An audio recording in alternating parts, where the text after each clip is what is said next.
bigyang pansin. Question? Wala. Maraming salamat. Uses of tithes is daily church context. Sa konteksto ng Adventist Church. Okay?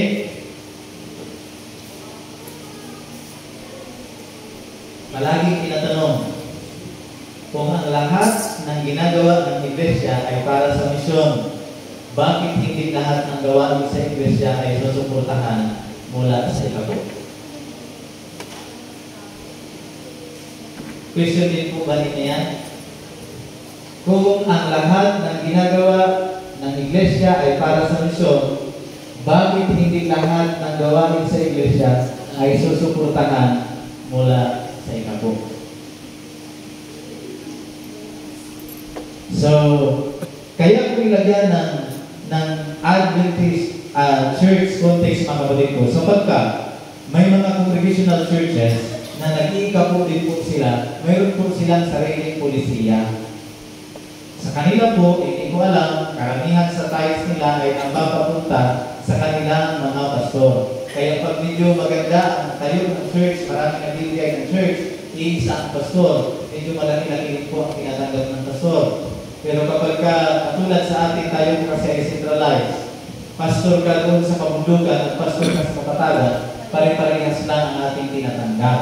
Kami, yung nasa Ayas na malaking church, at kami nasa paligid ng Ayas na paligid na church, kung parehas ang porsyento ng pastor doon at sa kampo, yung years of service, ay posibleng parehas lang din ang aming katanggapin.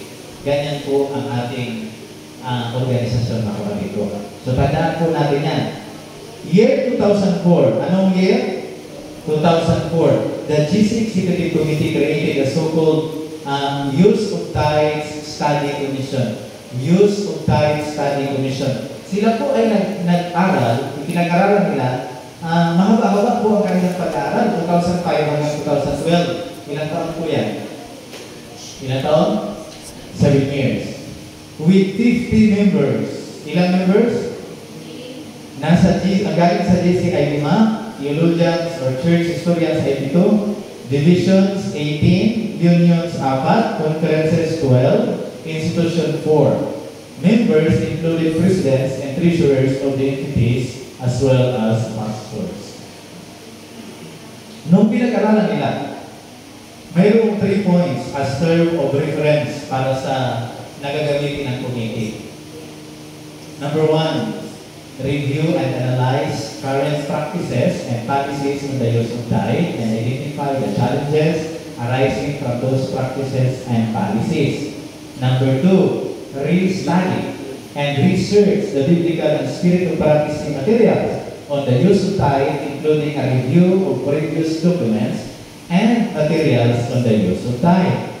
Number 3, make recommendations based on 1 and 2 about for any changes in policies and guidelines on the use of tithe. Ayan. Yan po ay napurbahan ng GC Council, Annual Council, October 12, 2004. Pagkatapos noong 7 years ng pag-aaral with 3 points na reference, ito po ang kanilang rekomendasyon. Okay? Pakinggan niyo na mabuti dahil alam ko mahalaga ang makapagnap ng power nap, pero mahalaga din na mapakinggan natin ito. Di ba? Yes. Ang sabi dito, while recognizing that all members are an integral part of the ministry of the church, the policy quickly points out that the primary use for the tithe is for ministers of the gospel. Ano ang primary? Ministers of the gospel. Pag sinabi mong primary, ibig sabihin, mayroong secondary. Hindi sinasabing, the tithe is for the ministers of the gospel alone. Pero kung tutusin sa Biblia, ang ikapo ay para saan? Para sa mga Levita. Pero pagdating ito sa ating policy na kapatid ko, primary. Ibig sabihin, hindi lahat ay mapapapunta sa minister. Yes or no? Mayroon mga secondary na pinagagamitan ng tithe. Sa mga tuwid, hindi po mapapapunta lahat sa mga ministro at sa mga libita ang ating ikabuk. Saan pupunta gusto? Bigyan ko kayo ng sample dito sa ating lokal na sitwasyon sa Cavite Mission. Ang bawat organized church katulad ng PUO ay tumatanggap mula sa tithe ng 70,000. Tama ba kayo? 70,000 ang organized church for evangelism fund. See? Yun ay para sa libita, kinuha para sa evangelism fund ng iglesia. You see? Because that is our policy. That is our policy. Very friendly ang ating policy. Hindi lahat pupunta sa mga libita. Kung sa libita lang yung lahat, paghati-hatian lang namin ni Cute lahat. Pero hindi eh.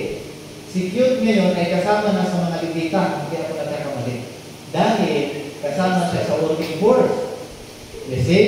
So, look at this mga kapatid ko. Kung yan ay pupunta sana sa mga libita lahat, napakalaki. Pero that is not our policy. And we, as Levites, kung kami ang, dahil ito yung parang pinaguri ang mga libita sa ating panahon, hindi po yan para sa ating lahat. Primary use for tithe is for ministers of the gospel, pastors whose main functions is to be involved in and promote the spiritual ministry of the word. That is the primary. Sa sasakyan, pag sinabing primera, anong kasunod? Segunda. Anong kasunod sa segunda? Tercera. Anong kasunod? Kuwarta. Pero alam niyo ba, ang use of tithe, kuwarta na tithe, hindi lang kuwarta. Tingnan ninyo. Okay. List of general categories of expense that are included under the umbrella of gospel ministry. So doon sa number 1, under the gospel ministry ay number 1, pastors, evangelists, ministers. This should be the primary use of tithe. Bukan niya yan?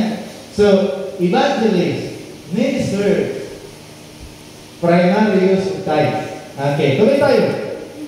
Number 2, soul winning support. Yun yung sinabi ko sa inyo kanina. Pag organized church kayo, tatanggap kayo ng 70,000 evangelism budget mula sa tithe. Tithe po yan. Lahat ng iglesia sa Cavite, hindi po yan totoo sa buong Pilipinas. Ang mga iglesia sa Mindanao, hindi tumatanggap galing sa misyon ng ganyan kalaki. Dito lang po yan sa Cavite. Depende po yan sa naaprobahan. Kaya maswerte ang mga taga-Cavite kung tutuusin. Maswerte. Kapag ka-company mo, so magkano yun? 50? Kapag ka-group of believers, 35. Kung hindi ako nagkamali. So, bilangin mo, ilan ang churches dito sa Cavite, ilan ang company, ilan ang group of believers, lahat yan ay binibigyan mula sa tithes. Kasama po kayo. Kung paano nyo ginamit yung evangelism budget nyo, galing po yan sa ikapo. You see? Soul winning activities. Ayan, soul winning support. Bakit? It is expected ng bawat iglesia ay mayroon din dapat